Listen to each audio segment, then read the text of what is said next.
At 4 months pregnant, I secretly took an abortion pill, not only telling no one but also tying a pillow to my belly every day, pretending the child was still there. It was all because, in my previous life, my widowed sister-in-law and I gave birth on the same day. She delivered a healthy baby boy. While my swaddling clothes held a piglet, my husband was furious. He smashed the piglet to death and declared to everyone that I had committed adultery with a pig demon. Then tied me to a stake and burned me alive. As the flames licked at my skin, I saw my husband holding my widowed sister-in-law, both of them smiling blissfully. My sister-in-law just lost her husband, and if she gives birth to a stillborn child, she will definitely be seen as a jinx by the villagers. I had no choice but to swap your child. My sister-in-law wept sorrowfully on the side. I will choose a feng shui treasure spot for my sister-in-law to bury her with the piglet. So she won't be lonely. I died in the flames, filled with resentment, given a second chance at life. I want to see if their family can still live so carefree without me. Just stepping out of the clinic, I ran right into Kira Chu and Theo Lin, who were shopping on the street. With a pillow tied around my waist and the faint scent of blood masked by the smell of herbs, neither of them noticed that the baby was already gone. Theo Lin supported Kira Chu and scolded me. "How dare you go out after just 3 months? Aren't you afraid of disturbing the pregnancy?" If I had heard this before, I would have thought Theo Lin was just worried about me. But now, hearing it again, it's clear that Theo Lin is afraid that if I lose this child, there will be no one to replace the piglet in Kira Chu's belly. I concealed the disgust in my eyes and pretended to be fragile as I spoke. I wasn't feeling well, so I went to buy some medicine to stabilize the pregnancy. I didn't expect to run into my sister-in-law and Theo. From a distance, I thought they looked like a couple. Theo Lin held Kira Chu's hand, shielding her in front, while Kira Chu clung tightly to Theo Lin's waist. Combined with their earlier intimate actions, they looked exactly like a married couple. Kira Chu panicked a little and let go of Theo Lin's hand. My stomach is a bit uncomfortable, so I had Theo support me. Theo Lin, on the other hand, looked at me with disgust and scolded. My sister-in-law and I are completely innocent. A dirty mind sees dirt everywhere. Besides, my elder brother has gone to the battlefield with no news, so as his younger brother, it's only natural for me to take good care of his wife. Ivy, you come from a merchant family and are physically strong, so you naturally wouldn't understand the pain of pregnancy that my sister-in-law endures. If I didn't know the truth, I might have been intimidated by Theo Lin's words and knelt in shame to apologize in front of Kira Chu's room. After being reborn, I realized how foolish I was to have actually believed the nonsense Theo Lin and Kira Chu were spouting, always talking about respecting the elder brother and taking care of his wife. But in reality, he had long been sharing the same bed with her. In my past life, I pitied Kira Chu for losing her husband at a young age. Not only did I not feel jealous of my husband's favoritism toward her, but I also sent precious medicinal herbs to her room as if they were flowing water. Even when giving birth on the same day as Kira Chu, I was afraid she would feel wronged and assigned several midwives to her. Little did I expect that after suffering through a day and a night of torment, Theo Lin took one look at the child and wanted to drag me into the woodshed to burn me to death.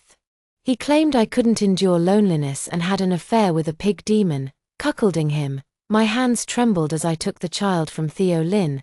The baby had pinkish-white skin, a pig-like nose, and a small tail, clearly resembling a piglet. I desperately tried to explain, but no one believed me.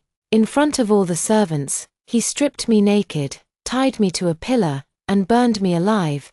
The enormous dowry I brought with me was also completely divided among them. My mother refused to believe their lies and wanted to uncover the truth, but their actions enraged her so much that she suffered a stroke.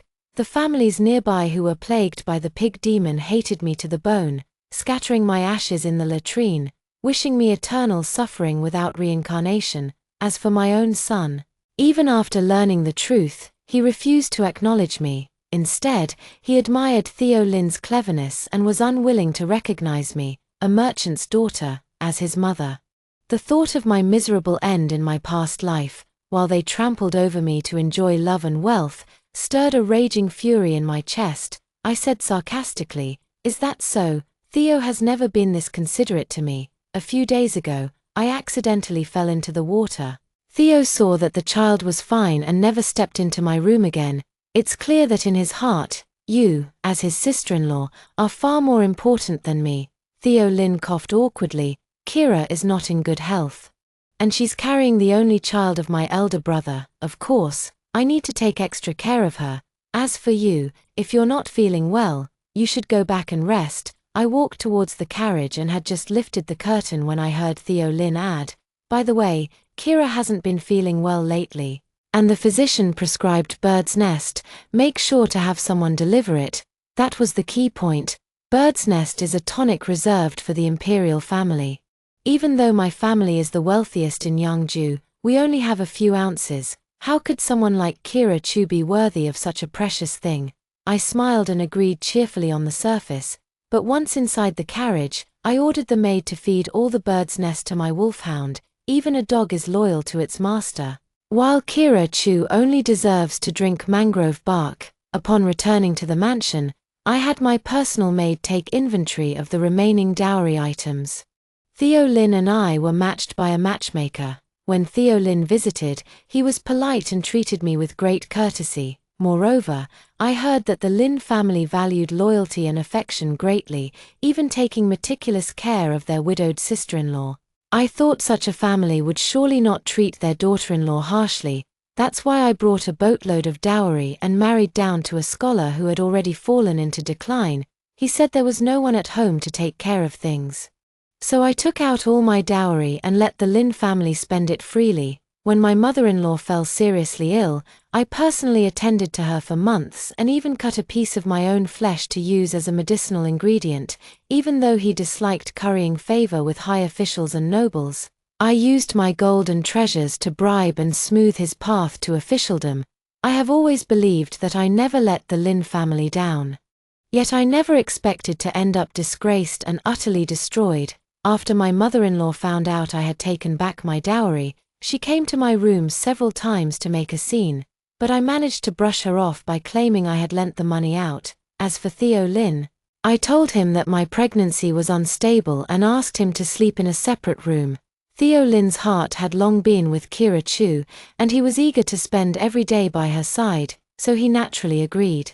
He put on a pitiful expression and said he was going to the study to rest. Before leaving, he didn't forget to tell the maid to take good care of my pregnancy, but as soon as he stepped out of my room, he turned and went straight to Kira Chu. Theo Lin was convinced that I loved him to the bone and that he had me completely under his control, so he would naturally take good care of the child. That's why he often paid attention to my side. In the following days, I pretended to know nothing. Watching him shower Kira Chu with attention while I peacefully nurtured my pregnancy, his official duties kept him busy, but whenever he had free time, Theo Lin would take Kira Chu out for outings. With just one word like from Kira Chu, Theo Lin didn't hesitate to buy the jade bracelet. Even if it was worth a fortune, those on the street who didn't know the truth had long assumed Theo Lin was Kira Chu's husband, all praising his thoughtfulness.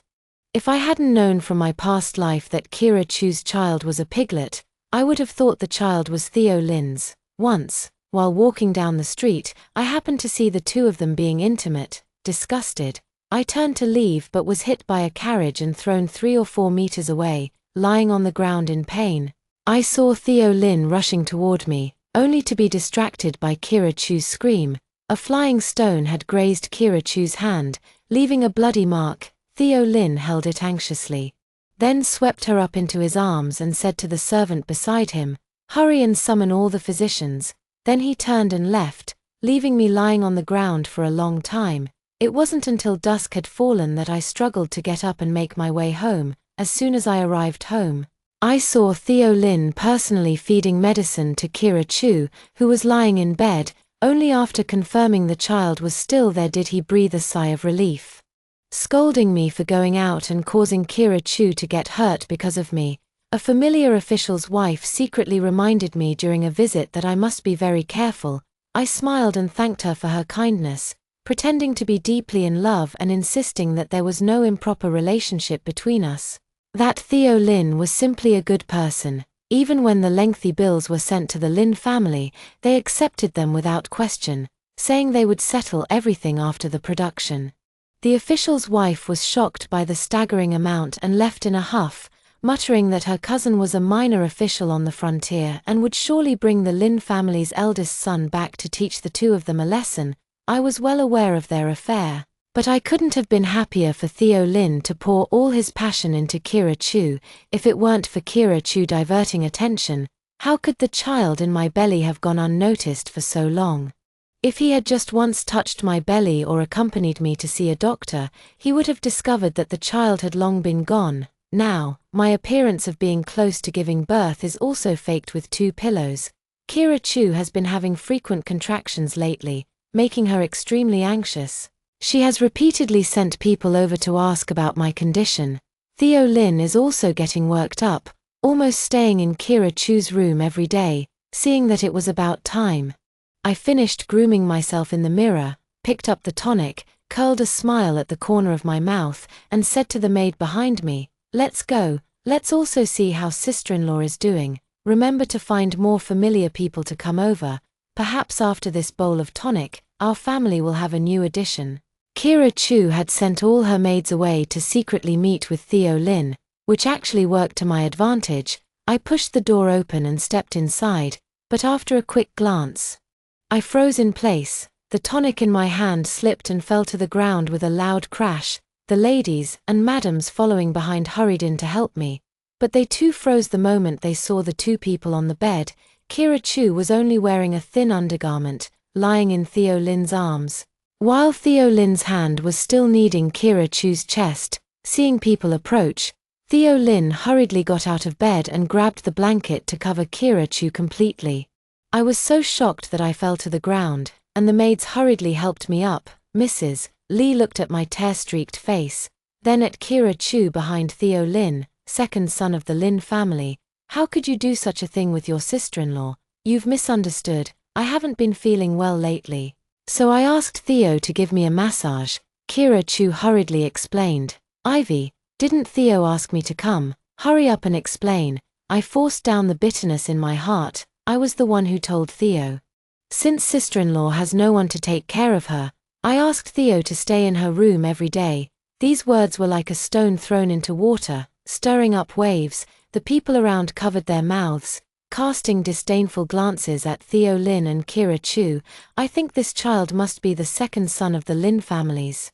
Otherwise, why would she abandon her own child to take care of someone else's? Kira Chu was on the verge of tears, while Theo Lin pointed at me and scolded, "Ivy Liu, you pretended to be virtuous to make me come to Kira's side, and then deliberately led people here. What exactly are you up to? Kira is already pitiful enough. You know she's about to give birth, yet you still want to tarnish her innocence. Are you trying to kill both her and the baby?" Kira Chu also came to her senses, got off the bed, and struggled to throw herself against the wall. "Ivy, I know you hate me. I'll just go die with the child, so I won't be in your sight anymore. I'll prove with my death that Theo and I are completely innocent." Another group of people hurried to stop Kira Chu. Seeing Kira Chu react so intensely, and Theo Lin appearing so upright, people hesitated. Could it really be Ivy Liu's scheme? Those from merchant backgrounds are indeed cunning. This is pushing someone to their death. How could Ivy Liu be so cruel? The accusations fell on me one after another. Kira Chu suddenly clutched her stomach, groaning in pain. Her water had broken. Theo Lin carried Kira Chu horizontally and laid her on the bed. I called for the midwife to help. Theo Lin stared at my stomach, raised his hand, and slapped me across the face. My stomach hit the corner of the table. I broke out in a cold sweat from the pain, my hands clutching my belly tightly. Theo Lin swiftly wrote the divorce letter and threw it in my face. How could I have been so blind to marry such a vicious woman? "If anything happens to Kira and the child today, don't you ever step foot in this house again." My mother-in-law, who had rushed in at some point, began punching and kicking me, each blow landing on my stomach. "My eldest son finally has a child. If anything goes wrong, this old woman won't want to live either." By the time everyone managed to calm her down, the water bag I had tied had already burst. I lay on the ground, looking as if I were on the verge of death. A flicker of delight flashed in Theo Lin's eyes as he helped me to a side room. Originally, he had hesitated to act against me out of concern for the child, but now that Kira Chu's delivery was imminent, he had no choice but to induce labor for me. If the child truly couldn't be delivered, the only option would be to perform a cesarean section to save the baby. I moaned in pain, holding Theo Lin's hand. "Theo, quickly go and fetch the midwife for me." Theo Lin casually pointed to a midwife and hurriedly said to me, "Ivy, this is Kira's first time giving birth. I have to keep an eye on her. You listen to the midwife and do whatever it takes to deliver the baby." I silently cursed at his retreating back. The empty room was left with just the two of us. I threw 10 taels of silver at her, and she immediately left in high spirits. Before leaving, she didn't forget to tell me that Theo Lin was planning to kill the mother to take the child. I had still underestimated Theo Lin's ruthlessness. Gritting my teeth, I stuffed a pillow into the swaddling clothes, pretended to be exhausted and collapsed onto the bed, waiting for the show to begin. About half an hour later, Theo Lin tiptoed to my bedside and quickly swapped the babies. Just as he placed the piglet on the bed, he saw me slowly waking up. "Theo, what are you doing here?" Theo Lin froze for a moment, then forced a smile. "Kira has finished giving birth. I've come to see our child." The child seemed to sense something was wrong and let out a whimper like a wild beast's cub. Theo Lin lifted the swaddling cloth, and with just one glance, his face was filled with fury. "What is this thing? Ivy Liu, you actually had an affair with a pig demon and gave birth to a piglet." The intense argument drew everyone over. My mother-in-law pushed through the crowd, looked at the child's pigtail and pinkish-white skin, and pointed at my nose, shouting angrily, "Fine, Ivy Liu. How dare you do such a heinous thing?" My son passed the imperial exam at just 25, a promising talent who could even marry a princess without any issue. "Back then, I agreed to let you into our family only because your family had a decent reputation. Yet you hooked up with a pig demon and gave birth to this half-human, half-pig creature. How can the Lin family ever show our face in public again? How can I face our ancestors?" The mother-in-law was making a scene. Threatening to kill herself by crashing into something one moment, and then threatening to burn me alive the next, the ladies and young misses hurried over to stop the mother-in-law, and then turned to scold me. Kira Chu, who had just given birth, also came out holding the child. The plan was progressing so smoothly that they had not a shred of vigilance. Completely unaware that something was wrong with the child, her gaze swept over the child on the ground, a flicker of malice passing through it.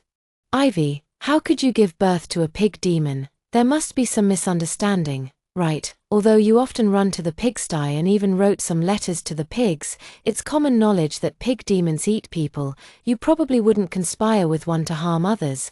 This statement caused an uproar among the crowd. Among this crowd, many families had been attacked by the boar demon, and some had even lost family members to it. Upon hearing this, they all started cursing at me.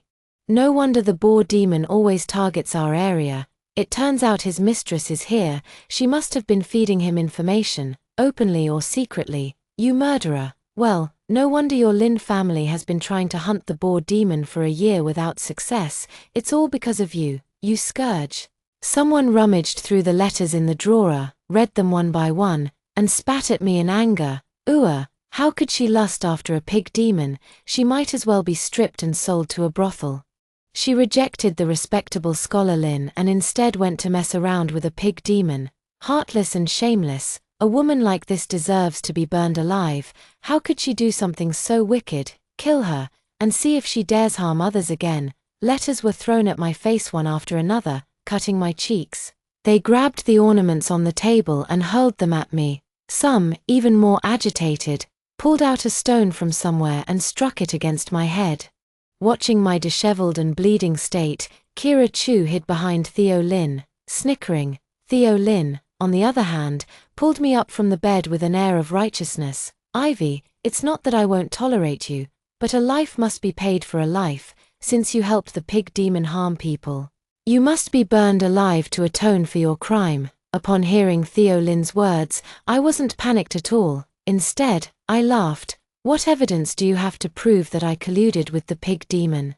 Theo Lin pointed at the child on the ground. The child you gave birth to is the evidence. I stared straight at Theo Lin, and Theo Lin felt a chill in his heart. Even though everything was prepared, why did she always feel that something was wrong? That child, why is there no movement? Theo Lin turned his stiffened head to look at the swaddled bundle in Kira Chu's arms. Before he could make a move, he heard me say, "The child has already been aborted, how could it possibly be born again?" As if struck by lightning, Theo Lin froze instantly. Kira Chu also sensed something was wrong and wanted to lift the swaddling cloth. Theo Lin tried to stop her, but it was too late. The swaddling cloth had already been opened. Inside, there was no child, only a pillow. How could there be no child inside? The mother-in-law pointed at the child and stammered as she asked, "You wanted to use the child to scheme against me, but unfortunately, I found out. I had already gone to the clinic and had the abortion months ago. Theo Lin, I should thank you. If you hadn't been so focused on Kira Chu and showed no concern for me, I wouldn't have been able to deceive you so easily." Theo Lin suddenly remembered the last time he saw me. No wonder my complexion had seemed unnaturally pale at the time. It was because of the child. He staggered backward a few steps, muttering under his breath, "Impossible. Then this child is." Someone pointed at the piglet that still had a faint breath. "Naturally, it's Kira Chu's. She had an affair with the pig demon, and my good husband, in order to save his mistress, came up with the idea of swapping my child with Kira Chu's." Seeing that I had said everything, Kira Chu seemed to go mad, throwing a pillow and pointing at the child on the ground. "This child isn't mine. You set me up and hid my real child. You're the one who gave birth to a pig demon, and my mother-in-law can testify to that." Kira Chu dragged her mother-in-law over, who seemed to grab onto a lifeline and nodded along with Kira Chu's words. "This daughter-in-law of mine has been improper from the start, nowhere near as good as Kira. She's the one stirring up trouble. You've all been deceived by her." Both sides insisted on their own version of events, which only confused the onlookers, leaving them unsure of who was right and who was wrong. Someone said through gritted teeth, "Anyway, it was your Lin family's daughter-in-law who caused this disaster. One of you must pay with your life." I was startled and was about to defend myself when Theo Lin and my mother-in-law pushed me into the crowd together. It's her. Kill her, and don't come back to trouble us again." My hand pressed against my lower garment, just about to show them that I had no signs of having given birth, when I heard a man's voice, "It's not her." The eldest son of the Lin family lifted the curtain, his beard unkempt, looking travel-worn and weary. "I have never slept with Kira Chu, so how did she give birth to a child?" Like a thunderbolt striking the ears of the crowd, everyone stared at Kira Chu. Kira Chu stepped back repeatedly, muttering incessantly under her breath, "No, that's not true. I've been at the frontier for 3 or 4 years and have never returned home. All the soldiers at the frontier can testify to this."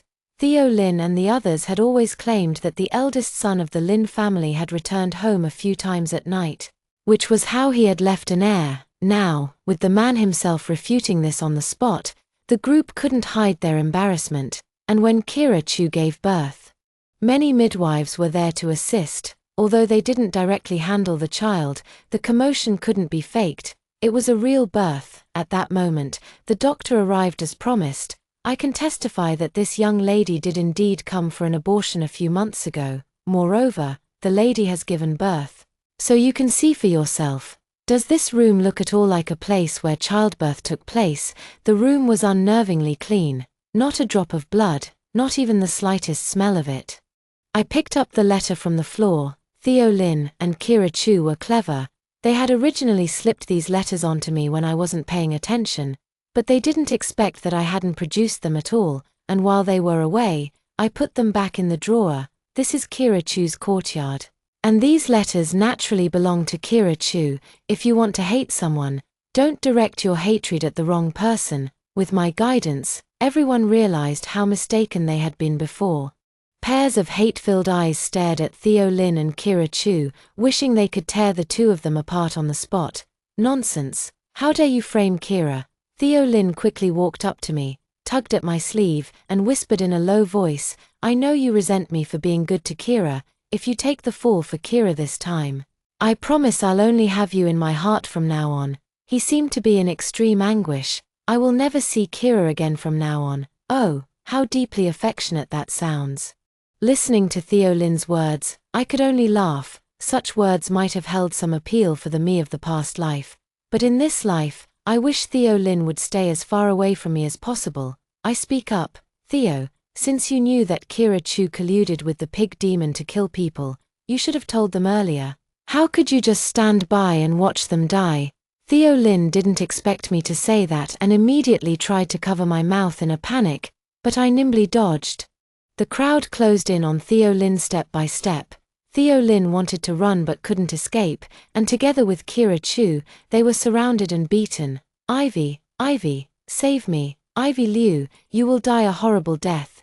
Theo Lin went from pleading to cursing, his voice growing hoarse. My heart ached with bitterness. I also loved Theo Lin once. From that distant glance through the curtain, it was love at first sight. Otherwise, I wouldn't have married him with several boatloads of dowry.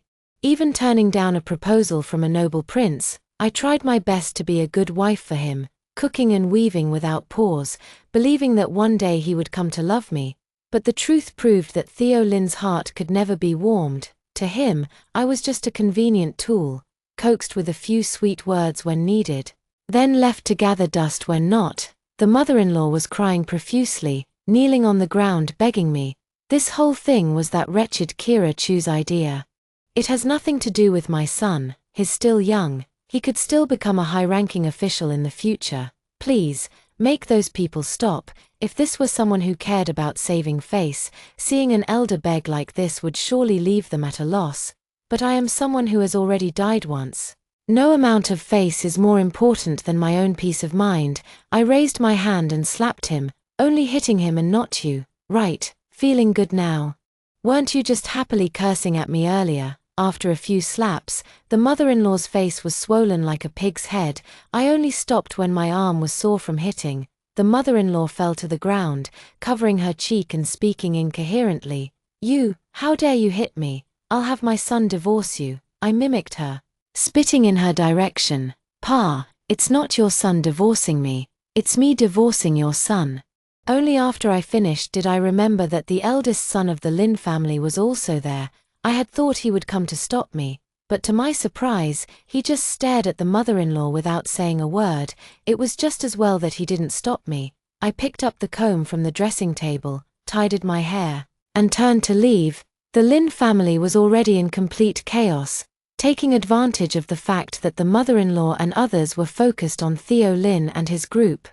I swiftly gathered the maids and packed up everything in the mansion to take with me, everything that was mine. Even a single teacup, I wouldn't leave for them. Looking at the empty Lin residence, I felt extremely satisfied. I had already contacted my parents a few days earlier, waiting only for their arrival to leave this troublesome place together with my dowry. By the time my mother-in-law came to her senses, only a few pillars supporting the roof beams remained in the house. Furious, she lay on the ground, crying and screaming, calling me an ill-bred woman. The people around her didn't indulge her, spitting right in her face. You schemed to make that girl die for you, and now that she's seen through it, you're making a big fuss. That Liu girl is still too kind. If it were me, I'd be happy to skin their whole family alive. The already furious mother-in-law was so enraged that she fainted on the spot, her eyes rolling back. The official's wife was delighted to hear about my divorce and came to the inn to see me. She vividly recounted the news about Theo Lin and Kira Chu. It was true that Kira Chu was originally the sister-in-law of the eldest son of the Lin family. However, after the eldest son left, the mother-in-law began to consider having Kira Chu take on the responsibilities of both households. Her thinking was simple: whether the children were from Lin Da or Lin they would still be part of the Lin family. Even if Lin Da were to return later and see the children following him, he wouldn't have anything to say. As Kira Chu and Theo Lin spent time together, they developed feelings for each other. Despite the eldest son of the Lin family sending money home every year, they still claimed he was missing. They were determined to be together. But then I came along. Theo Lin saw that I had value to be exploited and temporarily set Kira Chu aside, focusing solely on preparing to marry me. Kira Chu, unable to bear the loneliness of being confined to the inner chambers, spent her nights wandering outside, engaging in affairs with dissolute men. One time, she encountered a young man, seeing his handsome and dashing appearance, and his physique being beyond reproach. He provided her with immense satisfaction, and she quickly fell in love with him. The man often inquired about the assassination of the pig demon, and Kira Chu told him everything she knew. During the times when the Lin family organized hunts for the pig demon, the man would hide in Kira Chu's private chambers, engaging in passionate affairs with her. Although Kira Chu felt something was off, she ultimately prioritized her physical comfort and didn't think too much about it. It wasn't until the pig demon got drunk that night and revealed its true form that Kira Chu realized she had made a grave mistake and quickly drove the demon away. But by then, she was already pregnant with the pig demon's child. After hearing her tearful account, Theo Lin mistakenly believed that marrying me had caused Kira Chu's misfortune and came up with the idea of having me take the blame for her. At this point, the official's wife showed a look of disdain. I really don't know what's going on in his head, actually pleading for Kira Chu when everyone was criticizing her. He said she was also deceived, and asked you to go door to door kowtowing on behalf of Kira Chu, begging them to let her off. I kept a straight face while eating dried fruit. Did they agree? No. Kira Chu committed a grave crime and naturally could not be spared. She has been burned to death. As for Theo Lin, he was beaten 10 times with a rod and thrown back to the Lin family. Although Theo Lin assisted Kira Chu a great deal, after all, it was not he who had an affair with the pig demon, nor was it he who intended to release the pig demon. Moreover, he still holds the title of scholar, so making him pay with his life would require a considerable price. However, Theo Lin's days ahead will be far from easy. If nothing else, the debt collectors will not let him off. Half a month later, my parents finally arrived. My mother was dressed in a blue dress. Though she was getting on in years, she was neat and elegant, with the graceful demeanor of a wealthy lady in her every gesture. Thinking about how, in my past life, such a mother had been so angered by me that she suffered a stroke and was thrown onto the street, scorned by everyone, I could no longer hold back and threw myself into her arms. Mother, what's wrong with Ivy? Mom is here now. Mom held me tightly, and Dad was wiping tears beside us. It was our fault back then. We were deceived by Theo Lin's respectable appearance and ended up harming our precious daughter like this. Let's go home. We'll never let you suffer again. Dad and Mom were about to take me away, but before we could board the boat, someone rushed out from the shadows and grabbed my clothes tightly. Theo Lin was disheveled and unkempt, with a foul odor about him, as if he hadn't bathed for days. He stared at me with bloodshot eyes. Ivy, I know I was wrong. Please come back. It was all Kira Chu who seduced me. That's why I made that mistake. The truth is, I've always loved you. Give me a chance to make it up to you. I took a step back in disgust. You don't love me, you love my money. If your family were still as wealthy as when I was around, you wouldn't be begging me like this. I carefully observed Theo Lin. It seems the debt collectors didn't disappoint me. It was worth secretly slipping them dozens of taels of silver. Theo Lin froze for a moment, then suddenly burst into a furious roar. You knew all along, didn't you? You orchestrated my family's debt. That day, he had just been beaten and sent home, and before he could go to rescue Kira Chu, he was blocked by debt collectors. They said the Lin family owed them a full 30,000 taels of silver. It was then that Theo Lin realized I had never paid those bills that were sent. Instead, I had them suppressed. When I was around, they weren't in a hurry. But now that the wealthy ones had left, they were afraid of coming too late and not getting their money, so they all crowded at the Lin family's doorstep. Theo Lin had originally intended to have her mother-in-law take out silver to settle things with them, but she heard her mother-in-law wailing, saying, "I've taken all the silver, there's not a single coin left in the house." It was only at this moment that Theo Lin sobered up. Everything the Lin family had was given by me. Without me, the Lin family would immediately become a destitute household surviving by washing clothes. That's why Theo Lin waited at the inn's entrance for a full 3 days, just to catch me coming out and force me to back down. I felt a surge of satisfaction in my heart. What do you mean by calculating, Theo Lin? These are all things you bought for your dear sister-in-law. Didn't you say before that no matter how priceless something is, as long as Kira-chu likes it, you'd give it to her? Well, you can take your time giving it to her yourself." After saying that, I turned to leave, completely unaware of the dangerous glint in Theo Lin's eyes as he drew a dagger behind me. "If you won't save me, then come die with me." Theo Lin lunged at me with a ferocious expression. My mother's face turned deathly pale with fear. "Ivy," I gripped the long sword in my hand, ready to strike, but was suddenly grabbed and thrown aside. The eldest son of the Lin family kicked Theo Lin away, snatched the dagger from his hand, and shouted to the outside, "He is here!" Instantly, a group of debt collectors surrounded Theo Lin, grabbing him and threatening to break his legs. Theo Lin cried out in despair, "I am a scholar, you cannot hit me, you are no longer one." The eldest son of the Lin family added, "You committed adultery with your sister-in-law and framed your lawful wife, which has stripped you of your official rank. You are now nothing but a commoner. I am your brother, and you harmed me. If I had known this earlier, I should have let mother kill you back then." Theo Lin shouted. From his words, I learned that the eldest son of the Lin family was quite pitiful. He and Theo Lin were originally cousins. After their parents passed away, their grandmother adopted him in order to take possession of his house, making him call her mother. Unfortunately, she treated him poorly. Despite being the rightful owner, he lived like a servant, so he left for the borderlands as soon as he reached the age to enlist. This is probably why he has no affection for the Lin family. Theo Lin wanted to curse further, but someone broke his leg and threw him away to an unknown location. I thanked the eldest son of the Lin family for saving me and prepared to give him the silver, but he shook his head. Instead, he took out a thick stack of banknotes from his sleeve. "After all, the Lin family has wronged you. Consider this my compensation to you." The silver notes were scattered, some already yellowed. The pay for border soldiers wasn't high, and the eldest son of the Lin family must have given me all his silver.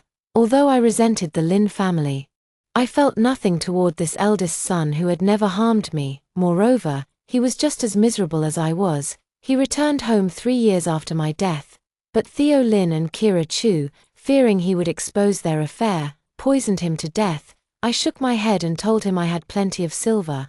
The eldest son of the Lin family didn't stand on ceremony and handed me a token, telling me to seek him out if I needed help. 10 years later, I saw Theo Lin again at the border. He had been mutilated, his tongue cut out, his limbs severed, and he was kept in a box as a sideshow clown. As I passed by holding my child, Theo Lin abruptly stopped his act and stared fixedly at us, howling loudly. Though I couldn't hear the sound, I knew he was cursing us. The troop leader, not understanding the situation, saw me staring at him and thought I wanted to watch the performance. He whipped the man several times fiercely before forcing him to continue. I tossed a few pieces of broken silver, and the troop leader gleefully accepted them. "People are just worthless. They won't move unless you beat them, sir. This man used to be a scholar. He owed money and couldn't repay it, so he was thrown to me to settle the debt. He can even swallow a sword, if you'd like to see. I'll have him perform." I declined the troop leader's offer and walked straight ahead. The Lin family's matters are long in the past, and my life is now more exciting. I raised my daughter to become the world's top violinist, only to hear her call another woman mom. "Mom, that woman forces me to practice the violin every day. I'm so sick of her." That's all for the first story. Don't go away. The next one is even more exciting. I was utterly shocked and, suppressing my emotions, went to get a DNA test. I just found out that my daughter is not actually my biological child. My sister-in-law is her birth mother. The daughter I carried for 10 months was switched by my mother-in-law and given to my sister-in-law, where she was mistreated and died before the age of 10. My daughter, along with my sister-in-law and her family, pushed me off a tall building to my death after I discovered the truth, then took possession of all my assets. When I opened my eyes again, I had returned to the day of childbirth, and I switched the child my mother-in-law had swapped back to the way it should be. In a family that favors sons over daughters, I'm curious to see if that ungrateful wretch can still achieve fame at a young age and enjoy boundless glory. Oh dear, she's about to give birth. May the ancestors of the Chi family bless us, and grant both daughters-in-law the birth of healthy, chubby boys. The pains of childbirth replaced the agony of falling from a great height and being shattered to pieces, and the howling wind in my ears turned into chaotic, urgent voices. Hearing my mother-in-law's loud voice once again, I finally became certain I had been reborn on the day of my childbirth. Before entering the delivery room, with tears in my eyes, I endured the pain and called out to my mother who was accompanying me, "Go quietly and buy a highlighter and a UV light, mark the child. And don't tell anyone. Besides you, don't, Mom, let anyone touch the child." Although my mother was a bit puzzled, she still nodded and didn't forget to comfort me. "Don't worry. I will keep a close eye on the child and guard against any attempts to steal them." But I shook my head, my lips pale. In my previous life, my mother, mother-in-law, and husband took turns standing guard, keeping a strict watch. They managed to prevent outsiders from stealing the child. But they couldn't stop my biased mother-in-law from replacing my child. My mother-in-law has always favored the second son since childhood. This time, after her wish to hold a grandson was dashed. She even went so far as to swap the children of our two families. Simply because our family is well off, she wanted the second son's daughter to be raised by us, so she could have the best life possible. Moreover, after we pass away, she could inherit our estate and hand it over to the second son's family. I never expected to uncover the truth. For the sake of money, she disregarded over 20 years of nurturing and actually conspired with my sister-in-law's family to push off the high-rise building, and my own daughter, unwelcomed by her younger siblings, unfortunately passed away after enduring 10 harsh summers and winters, having tasted all kinds of suffering. This time, I touched the baby still in my belly, my gaze darkening, determined not to let the tragedy of my past life happen again. The lights in the operating room dazzled my eyes. In a daze, the baby was born with a cry, and I could no longer fight off the drowsiness, closing my eyes wearily. I woke up to find it was already evening, with my mother looking anxious and furious beside me. "Yingxian, your mother-in-law actually took the opportunity while I wasn't looking to swap the child with your second brother's wife." I held back and didn't alert her, but I couldn't find the right moment to swap them back. She lowered her voice and spoke through gritted teeth right by my ear. "Thankfully, I listened to you and marked them early. Or I really wouldn't be able to tell the two babies apart. How could a mother-in-law be like this?" My heart skipped a beat, but before I could say anything, my mother-in-law walked into the hospital room with a dark expression. Both daughters-in-law had given birth to girls, shattering her dream of having a grandson. "Didn't you say you were going to make chicken soup, mother-in-law? I'm here, so you can go ahead quickly," because my mother was still present. She put on an understanding demeanor and sent my mother away. After the person left, she turned to me and said, "Since you're awake now, Yingxian, I'm going to take a nap. Keep an eye on the child yourself, and also keep an eye on the second daughter-in-law, and remember to change diapers." Without waiting for me to respond, my mother-in-law gave a few instructions and left, as if afraid of being asked to do more. This, in turn, created the perfect opportunity for me. The ward was quiet, and the sky had already darkened. With the lights off, the dim corridor light barely illuminated the room's layout. I watched my younger siblings and the baby sleeping soundly in the next bed, tiptoed to the bedside, carefully picked up the child, and quickly swapped the baby back. Then, I found a fluorescent mark on the tiny toenail of the right foot. Holding my long-lost treasure, tears of excitement and warmth streamed down my face.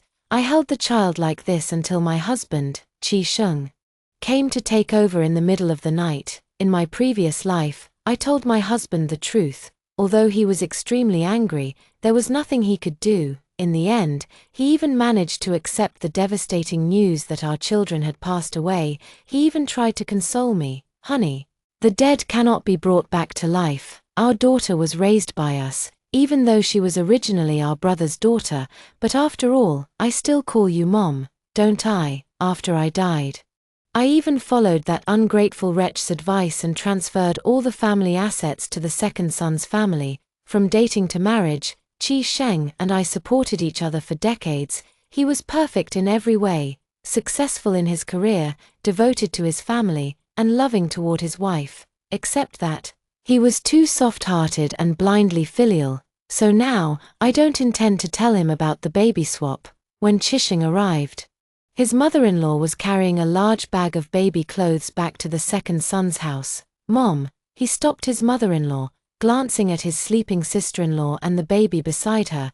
"If you take all the clothes, what will the baby wear?" His mother-in-law snorted disdainfully. "A little girl. What's she doing wearing new clothes? These clothes are meant for my precious grandson. She shouldn't wear them and take away her brother's good fortune." My mother-in-law's voice wasn't loud, but in the still of the late night, it still reached my ears clearly. Yes, in my previous life, my real biological daughter, who lived with my brother and his wife, never got to wear a single new piece of clothing. Done. My daughter was malnourished, thin and weak, half a head shorter than other children her age. My mother-in-law suggested giving her our family's old clothes to wear.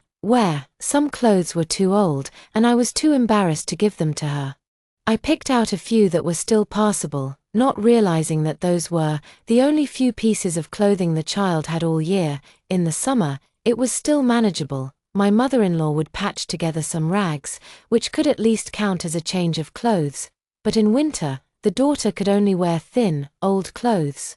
Shivering and stomping her feet, with her hands and face turning blue and purple. In contrast, the mother-in-law and sister-in-law were dressed in thick, stylish clothes, one more fashionable than the other. Occasionally when I returned to my hometown, I couldn't bear to see it and bought scarves and new clothes for the whole family, but only the daughter's cotton-padded jacket was returned by my sister-in-law. She asked me to buy black ones, saying the child was mischievous and the clothes would easily get dirty. I had no doubt and changed it for a black one, but during the new year, I saw that coat and scarf being worn by my younger brother. It turned out that boys don't wear pink cotton coats. My daughter was still wearing the same thin, faded old coat that exposed her wrists. The baby in my arms smacked her lips. She was sleeping peacefully, with my warm tears that had just fallen on her little mouth. I gently wiped away the moisture from the corner of her mouth and unconsciously tightened my arms around her.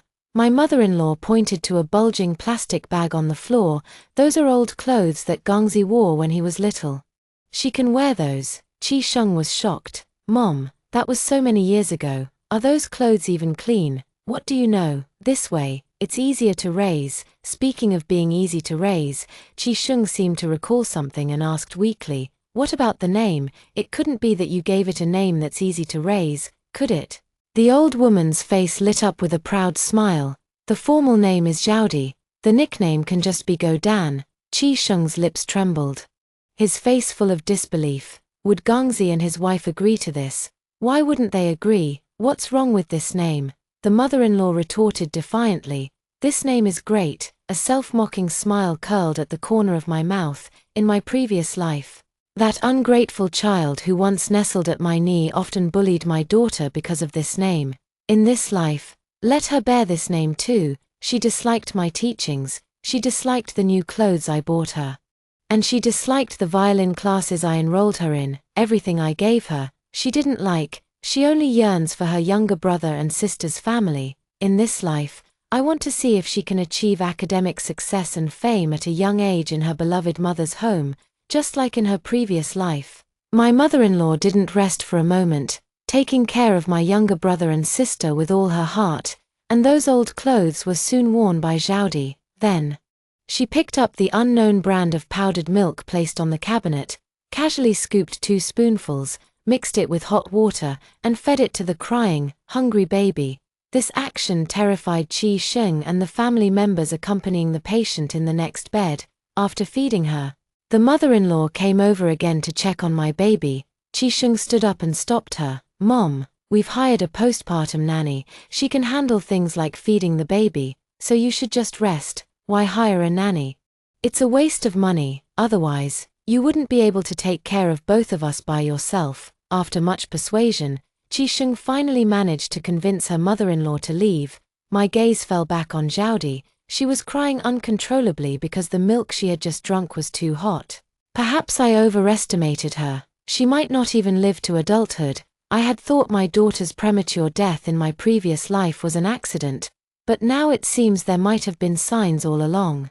Sure enough, before long, Xiaodi developed a fever. Large patches of rashes also appeared all over her body.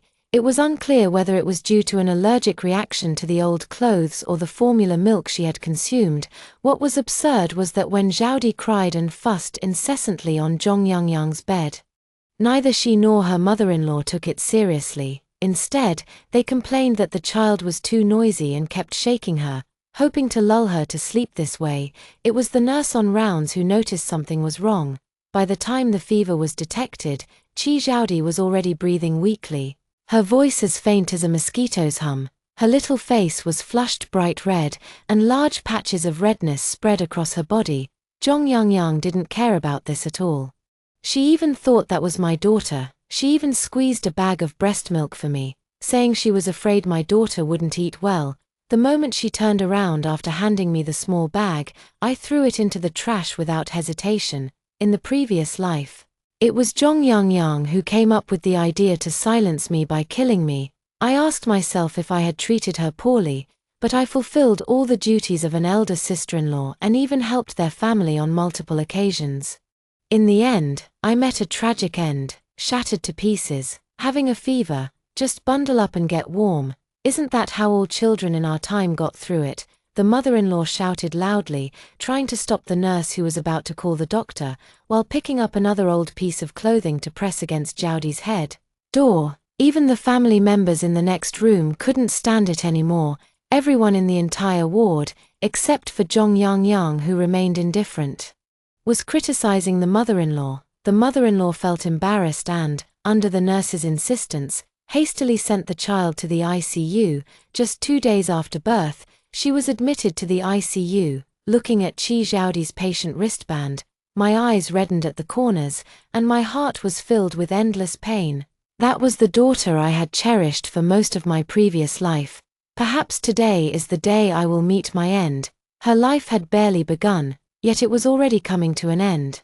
Her heart ached, mixed with numbness and a bone-chilling cold. In my previous life, it was she who pushed me off the balcony. At the moment of falling, I had already grabbed the edge of her clothes. As long as I didn't let go, I could at least pull someone down with me. But that person was the daughter I had cherished for over 20 years. From the baby in swaddling clothes, to babbling her first words, to growing into a graceful young woman, she was the daughter I had watched grow up, step by step. In that final moment, I ultimately let go, but I never expected that she had even prepared false evidence of my falling from the building. I died with a grievance, leaving my mother, who should have been cared for in her old age, to mourn the loss of her child, crying her heart out. Am I not her daughter too? And is my own daughter not innocent? Her life was ultimately saved. On the day I was discharged from the hospital, Qi Xiaodi was transferred from the ICU to a general ward. This fever truly brought her to the brink of death. Her life was saved, but her liver and kidneys suffered irreversible damage, leaving her with lasting aftereffects. The doctor hesitated to speak to the family but finally whispered, "I'm afraid this child may not live to adulthood." At this moment, Qi Xiaodi appeared to be in high spirits. Her eyes darted around curiously, showing interest in everything around her, and she was more active and well-behaved than before. Especially when she saw Zhong Yangyang, she became even more affectionate. Zhong Yangyang's maternal family seemed unaware of the child-swapping incident and showed exceptional affection for this granddaughter who had nearly lost her life, holding her dearly and unable to let go. Qi Xiaodi also obediently clung to the adult's clothes. She was affectionate to everyone, except for me. The moment they saw me, they closed their eyes. I only took one look, and with my mother's arrangements, I was ready to be discharged from the hospital. Just before stepping out of the ward, I recalled this familiar gesture. In my previous life, whenever she was in a sulky mood, she would close her eyes and turn her head away, ignoring people. How could such a small baby have such an autonomous consciousness? I turned around and reappeared in Qi Xiaodi's line of sight. Sure enough, the eyes that had just opened closed again. I silently stepped back as Zhong Yangyang's younger brother was playing a harmonica, tooting it noisily to amuse her. The baby's attention was captured. and his eyes seemed to glow as he looked at the harmonica. He made the elders burst into laughter. I also forced out a cold smile. Only then was I convinced that she had also been reborn. She seems to still be unaware of the devastating news that her fate is sealed with a short life. Qi Zhaodi's gaze remained fixed on the harmonica, as if recalling the glorious moments when she once stood under the spotlight, playing music with boundless brilliance. But in this lifetime, even though she has mastered the violin to perfection, without me, can she still become the concert master? Zhaodi, Zhaodi, the mother-in-law picked her up, coaxing her as if teasing a kitten. Upon hearing this unpleasant name, Qi Zhaodi was stunned for a moment, then burst into loud wails. Unfortunately, the more she cried, the more enthusiastically the mother-in-law tried to soothe her. In the end, with no other choice, the mother-in-law had to call her by her nickname, Gauden. Come, I couldn't help but laugh as I walked. After being discharged from the hospital, my mother-in-law volunteered to take care of me during my postpartum confinement. I knew that taking care of me during my confinement was just an excuse. The real reason was to make me give up the professional postpartum caregiver for my sister-in-law.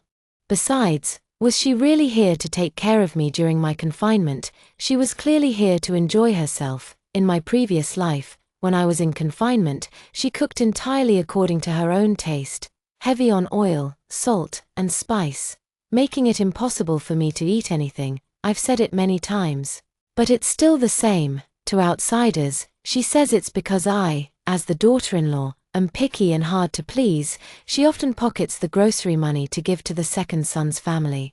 When making soup, she eats a portion first, sends a portion to the second son's family, saves a portion for Chishing, and then dilutes the rest with water before serving it to me. He refused to buy formula, insisting that I breastfeed, claiming it was for the child's own good. At night, he slept soundly alone, leaving the child entirely to me and not allowing Chishing to help.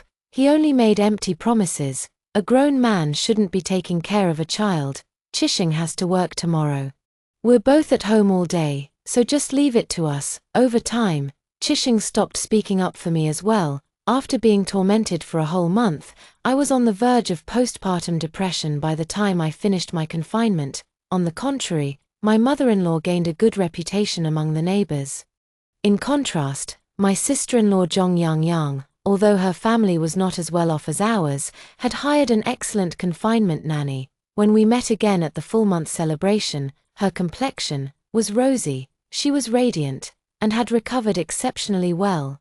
That gold medal maternity nurse was hard to come by. My husband, Qi Sheng, pulled strings to get her, but in the end, since my mother-in-law insisted on taking care of me during my postpartum period, we ended up giving the opportunity to their family. All the good things went to Zhongyang. We ended up doing all the hard work for someone else's benefit. Watching my mother-in-law, who had been turned down, still hauling her luggage into the living room, I knew she had already convinced my soft-hearted, honey, once again.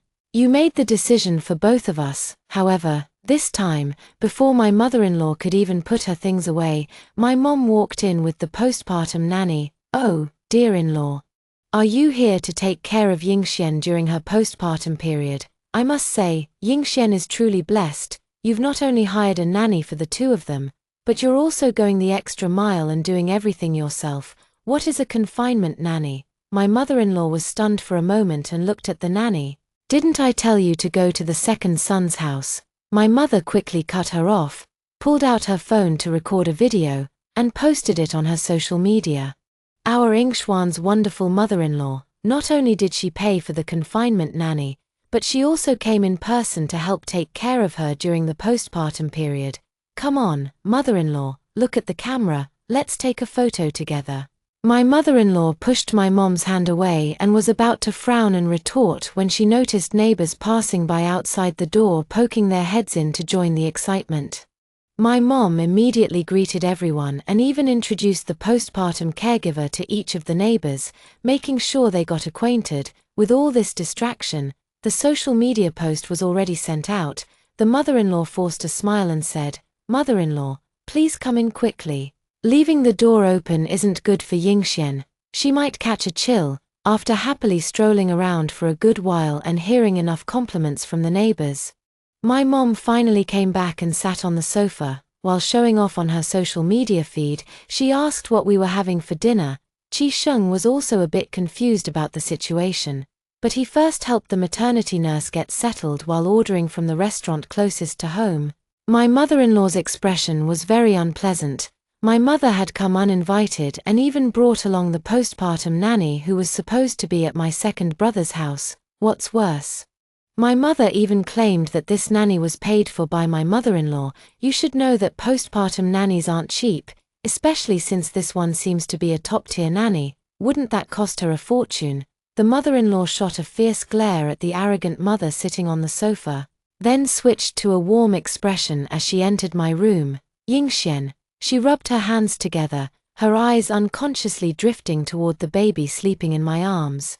What's the matter with your mother? I already said I'd come to take care of you during your postpartum confinement, so why did she bring a confinement nanny along? I sneered inwardly. From the very beginning, my husband and I had agreed to pay for a confinement nanny ourselves. It was she who butted in, not only refusing to listen, understanding human language. She insisted on taking care of me and even went behind my back to get Qisheng to agree to let the maternity nurse go to the second son's family. Now she's making it sound like we're the ones being unreasonable, wanting to have our cake and eat it too. I pulled up the small quilt and covered the baby, shielding him from my mother-in-law's nauseating gaze. Seeing that I remained silent, my mother-in-law confidently laid out her plan. How about this? Since I'm here to take care of you during your confinement, I'll definitely be more attentive than any outsider. As for the postpartum nanny, let's give her to the second son's family instead. Yang still has no one to look after her, and it wouldn't be right to ask her mother to come, would it? Since you already have a nanny ready here, it's just perfect to let her take over. I lifted my eyelids and said unhurriedly, Mom, you're getting on in years. It's time for you to enjoy family happiness. And there's really no need for you to take care of me. The mother-in-law curled her lips, a flicker of disdain in her eyes, almost rolling them. On the contrary, I laughed and said, in my opinion, you should hire a nanny for your sister-in-law too, so you can have some peace and quiet. My mother-in-law seemed not to have expected that I, the soft persimmon, would be so hard to handle now. She widened her eyes as if she had heard something utterly outrageous, and trembled all over with anger. Do you think everyone is as wasteful as you? Every penny you spend was earned through my son's hard work. She paced back and forth in the room, pointing her finger at me, panting heavily. Don't use this confinement nanny anymore. Give her to the second son's family. As the eldest sister-in-law, you should consider your younger brother's family. I already talked to Shengzi about it, all right? You don't believe me, your own grandmother. But you'd rather trust an outsider. Xiaobao was so frightened that he burst into loud crying. Hearing the noise, my husband rushed into the room quickly. My mother-in-law and I were locked in a silent standoff, neither willing to yield. The room so quiet that only the baby's cries and soft, soothing whispers could be heard. Qi Sheng looked at his angry mother-in-law, then at my cold expression, and pulled his mother out. Mom, let's just listen to Yingxian and keep the maternity nurse. Why don't you go to Gang's place? It's the same anyway. What do you mean it's the same? You have no idea. The maternity nurse was soothing the baby, my husband was coaxing his mother, and my own mom, Yang's mom. How is Yang's recovery from the C-section going? Don't you worry, our in-laws spent 30,000 to hire a top-tier postpartum nanny. Between sisters-in-law, we won't show favoritism. Once Yang is discharged and starts her postpartum confinement, we'll definitely hire an even more expensive one. My mom had previously added my sister-in-law's mom as a friend at the hospital, and now she's video chatting with her. What? My in-law's mother doesn't look well. What are you talking about? My mother turned her head and came face to face with my mother-in-law, who was fuming with pent-up anger. Her face flushed a deep, purplish red. What's wrong, dear-in-law? My mom asked knowingly, deliberately keeping the video call on. Her eyes darted around before she suddenly put on a stern expression. Could it be that they think the maternity nurse is too expensive and won't hire one? I've already posted it on my social media. And now you're backing out. Do you want my old friends to laugh their heads off? Isn't it only natural for a mother-in-law to provide financial and physical support to her daughter-in-law during her postpartum confinement? How come it's different in your family? Success. Mom was aggressive, looking flustered and angry as she hung up the call that had just been going so well, then sat on the sofa with her hands on her hips.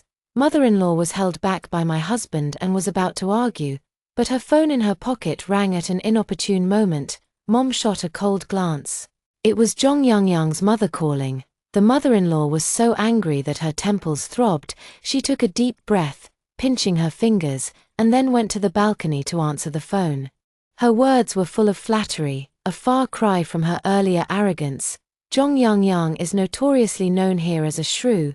In the first few years after she married into the family, she and her mother-in-law had small quarrels every 3 days and major fights every 5 days. And she went back to her parents' home every half-month. Her parents were certainly not easy to deal with either. The phone call lasted until the middle of the night. My mother-in-law complained about her bad luck, cried, and made a scene, finally issuing an ultimatum to us, the young couple. If you want to hire a postpartum nanny, I can't stop you, but you'll have to pay for it yourselves. She packed up her barely unpacked luggage and moved out of our house overnight. As she left, she didn't forget to curse, ungrateful wretch. Forgetting your mother the moment you get a wife. Her husband, filled with guilt, saw his own mother off, then turned to face his cold-faced mother-in-law. Quite the authority you have. Dear in-law, is this the kind of life our Yingxian had to endure in your household? Qi Sheng felt utterly helpless and on the verge of tears. In the end, the mother-in-law still couldn't hire a postpartum nanny for Zhong Yang. First, it was too rushed, and there were no available nannies. Second, Zhong Yang had very high standards and insisted on a top-tier nanny, but the mother-in-law was simply unwilling to spend the money. She threw herself on the ground and made a scene repeatedly. And in the end, she somehow managed to get Zhong Yang to back down. After a month of calm, my mother-in-law began to arrange the full-month banquet with a stern face again. Since the 2 children were born on the same day, it was impractical to hold the full-month banquet on 2 separate days. My mother-in-law's face darkened with resentment, unwilling to accept only one set of gifts at the full-month banquet, when I saw the 2 of them again. Zhong Yang no longer had the radiant glow from the previous life but instead looked haggard. I heard that during her postpartum confinement, she and her mother-in-law were at each other's throats, and it seems she didn't gain much advantage. Instead, she started paying more attention to her daughter. And even her usually biased mother-in-law praised Kiz Howdy for being well-behaved, except when calling her by name. Kiz Howdy, however, seemed listless. Born with deficiencies and then subjected to all sorts of reckless torment, it's no wonder she couldn't live well. When drawing lots, she picked and chose among a circle of items, but in the end, she reluctantly picked up the harmonica her little uncle had been playing with. Even the gaps were mixed with dust and grime, and there was still fresh saliva on the harmonica from just having been played. She still couldn't let go of her music dream. I deliberately pulled the harmonica out of her 2 small hands. Getting your mother a younger brother is the real business. What good can a harmonica do? The adults present all agreed. Qi Zhaodi angrily turned her head away, refusing to look at me. The second son, Qi Gang, even threw away the harmonica and shoved a photo of the family of 4, with both a son and a daughter, into her hands. She began to wail loudly. Qi Zhaodi's good days only lasted these 2 years. 2 years later, when Qi Yaozu was born, that was when she really had something to cry about. She was no longer an only child but had become her brother's slave. The following years, thanks to her efforts, were relatively calm. Qi Zhaodi, with memories from her past life, was sensible and precocious. Since she had indeed brought a younger brother into the family, Zhong Yang, as if granting a favor, actually treated her much better. It's just that all those good things are built upon her various sacrifices. She has to wash her brother's clothes, make breakfast for the whole family, massage her mother's shoulders, buy cigarettes for her father, and help her grandmother with grocery shopping. As for princess dresses, small cakes, and violins, none of these exist in her world. For her mother, The only thing worth showing off is her first-place academic performance. In her previous life, she effortlessly obtained all kinds of material comforts, but in this life, she has to rack her brains and exhaust herself to achieve the same. Yet, it still falls far short of what she had in her previous life. Every time I return to my hometown for the new year, I buy new clothes and scarves for the whole family as usual, but this time, for Chi Zhaodi's piece, I deliberately chose black. As expected, in the choice between her precious son and her cheap daughter, Chi Zhaodi was completely defeated. Zhong Yangyang unhesitatingly snatched her clothes away. This time, the one left to suffer in the winter cold was Chi Zhaodi. How could she, who had been accustomed to a life of comfort in her previous life, bear this, in this lifetime? Let alone being the top, she couldn't even get a ticket to the world of music. When she was 7 years old, she cried and threw herself into my arms, loudly insisting that I was her real mother. My biological daughter, Yao Yao, was pushed by her into the snow. Children's words are innocent, but the expressions of everyone present were far from pleasant. Before I could react, Zhong Yangyang pulled her back and landed a solid slap on her face. How dare you talk such nonsense? Haven't I treated you well? If you say something like that again, I'll hit you every time. Chi Zhaodi, like a kite that had lost its string and weight, fell heavily into the snow. But when I turned around, what I saw was Zhong Yangyang carefully helping my daughter up, and the 5-year-old brother winked, stuck out his tongue, and made faces at her. Chi Zhaodi's face turned pale and then red, whether from the cold or from being hit. I pulled her up and patted the snow off her old clothes. This time, it was her turn to wear someone else's old clothes. She was no longer the cherished only child of our family, but Yaozu's older sister. The child has a fever and is talking nonsense. Sure enough, as soon as the mother-in-law touched the forehead, it was alarmingly hot. Yet just this afternoon, she had made Chi Zhaodi wash all the vegetables for tonight's New Year's Eve dinner with cold water. You, child, you didn't say you were feeling unwell, and instead you were talking such strange things. My mother-in-law is about to use her folk remedy again, trying to warm her up to reduce the fever. In recent years, Chi Zhaodi's health has been poor, with constant minor illnesses. Zhong Yangyang and her mother-in-law's limited patience and goodwill toward her have been gradually worn away with each illness. Each time she falls ill, it's rare for her to be taken to the hospital.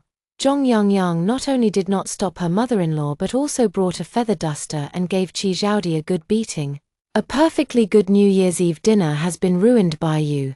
You jinx, don't hit the child during the new year. Only Qi Sheng spoke up for her. In our previous life as her parents, when did our daughter ever suffer any beatings? We cherished her so much, holding her in the palms of our hands, that we couldn't spoil her enough. After I was pushed off the high-rise, Qisheng was heartbroken and became despondent. She took advantage of this opportunity to persuade him to divide the family property and give it to her biological father and mother. Later, when he lay on his sickbed, suffering from illness with not much time left, he couldn't even scrape together a single penny for medical treatment because all the money was taken away by that ungrateful person.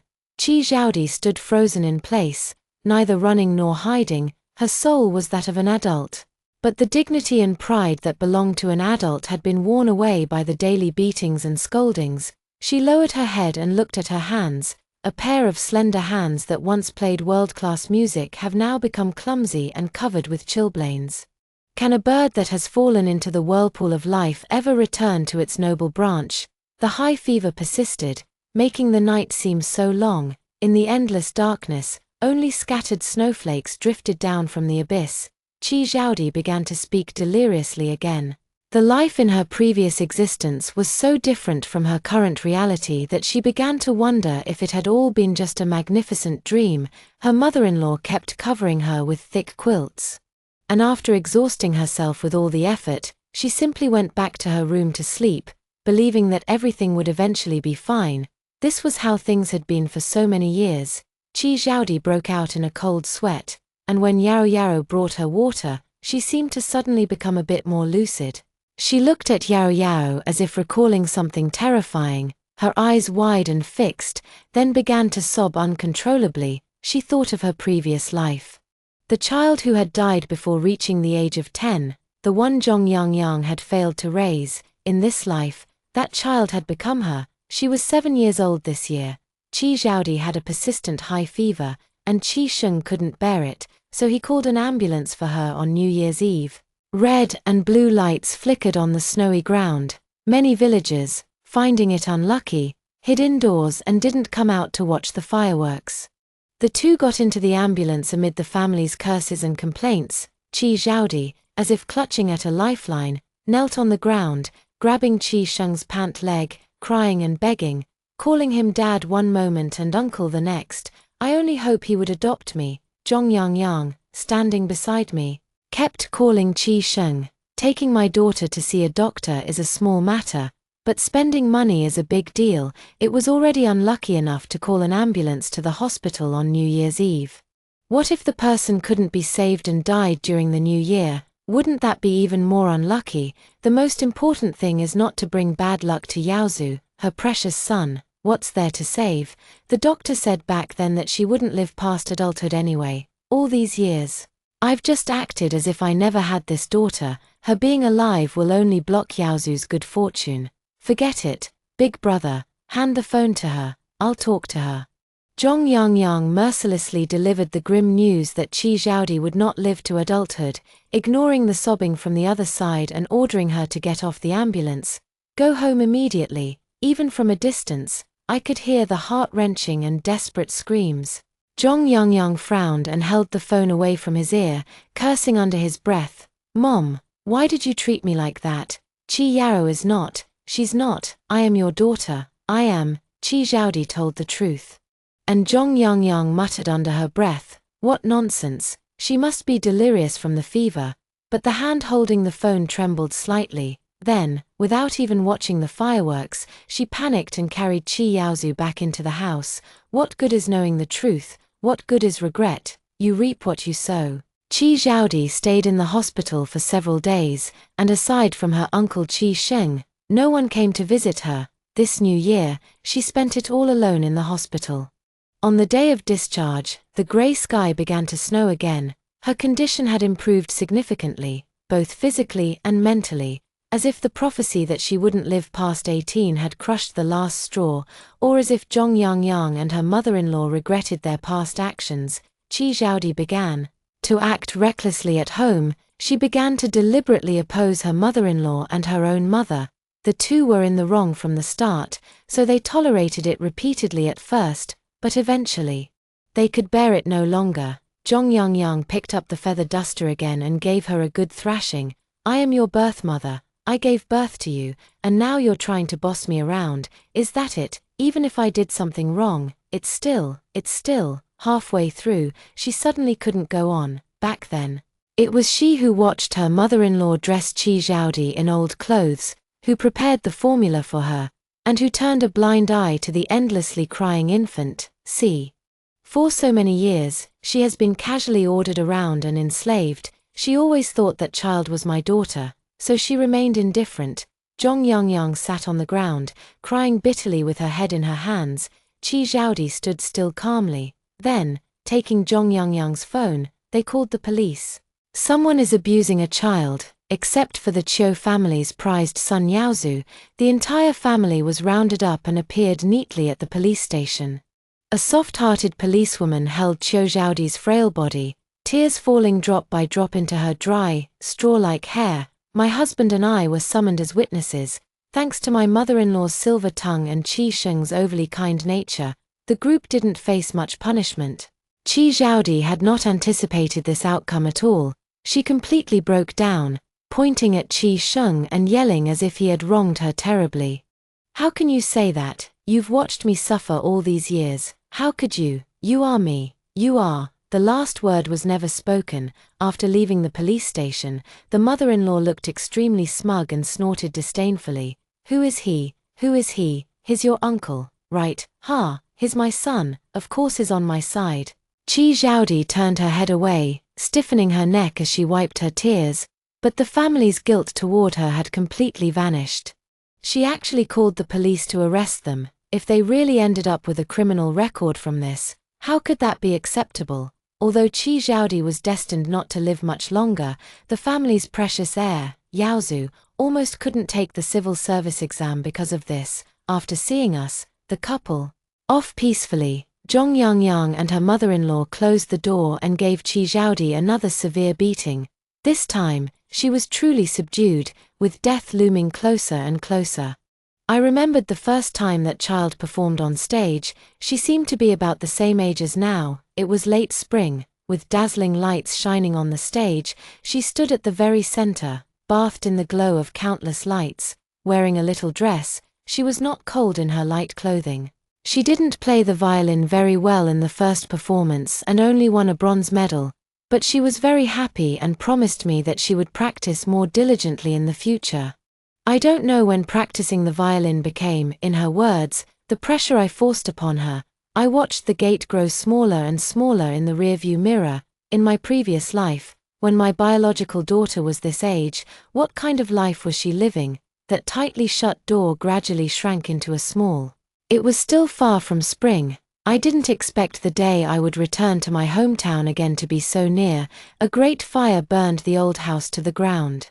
And the once loud-mouthed members of the Qi family were nowhere to be found. One by one, Qi Sheng's legs gave way, and he stumbled into a pile of ashes, crying out for his parents. According to the neighbors, it was Qi Zhaodi who bought the gasoline, muttering at the time that she would never be cold again. Something about a carnival, spring, and the like, words, and the Qi family members shouting to escape for their lives as the fire first began to blaze. Yet, for some reason, not a single one of them managed to escape. The one who survived was actually the 5-year-old Qi Yaozu. It was a stroke of luck amidst the misfortune. However, he was injured in his vital parts, and the Qi family's lineage would be cut off from then on, a misfortune within a stroke of luck. As the sole eyewitness, Qi Yaozu was placed under special protection. When he woke up, he became somewhat delusional. Sister wants to kill me, she wants to kill me. She was still singing in the fire, gesturing with both hands. Where's Mom? Where is she? Is Mom dead? War, am I going to die? In his disjointed account, the police learned the truth of the matter. The fire was indeed set by Qi Zhaodi, but at first, it seemed like everyone could escape. She directly took Qi Yaozu hostage and ordered everyone not to run. Only Zhong Yangyang stopped in his tracks. Only a mother can't bear to part with her child. The mother-in-law hesitated for only a moment, and Qigang didn't even look back. The continuation of the Qi family line, the root of their existence, meant nothing compared to her own life. Qi Zhaodi held a knife against Qi Yaozu's neck, emotionally distraught, sobbing about past lives and the present. Before she could finish, Qigang and the mother-in-law had already turned back. The main door had long been locked. They were about to jump from the second floor, and as luck would have it, Qi Zhaodi was standing at the top of the stairs. Thick smoke billowed everywhere. And before Qi Zhaodi could say a few words, she was choked and could no longer hold the knife. Qigang was the first to go upstairs, but she stabbed him in the lower back. The mother-in-law was terrified, trembling, and not daring to step forward, while Qi Yaozu took advantage of the moment and ran to the second floor. Mom, come with me. I heard Uncle asking you for money. If I had known it was me from the start, would you still have treated me this way? Zhong Yangyang remained silent. His figure hidden in the thick smoke. Qi Zhaodi couldn't stand steadily, and her mother-in-law took the opportunity to step forward and push her down. Jinx, what great sin did I commit to meet a jinx like you? But Zhong Yangyang grabbed her by the hair, roaring with a choked voice, it's all your fault. You're the one who did this to my daughter. You're the one who ruined our family. In the pitch-black thick fog and the blazing flames, Qi Yaozu turned back to look, only to see two women wrestling with each other, hearing intermittent, hoarse melodies. His heart was pounding, and without bothering to wonder why no one had followed behind him, he trembled as he jumped down from the second floor. In the end, he could still open his eyes and see his uncle. He threw himself into Qisheng's arms, crying with tears and a runny nose. Uncle, the police officer said that since I survived a great disaster, I must have good fortune ahead, but now I've lost my home. Can I come live with you? Grandma said that Sister Yao Yao is just a girl and will get married sooner or later. My expression gradually turned cold. Qi Sheng, with tears in his eyes, gently pulled away Yaozu's chubby little hand and put the oxygen mask back on him. Qijiaodi, fearing that the fire alone wouldn't be enough to kill everyone, also poisoned the entire family with pesticide. As they left the hospital, the snow began to fall again. Spring was still far away. Spring will come. That's all for today's story. If you enjoyed this video, please give it a like and subscribe. If you have any suggestions, feel free to leave a comment below. See you in the next video.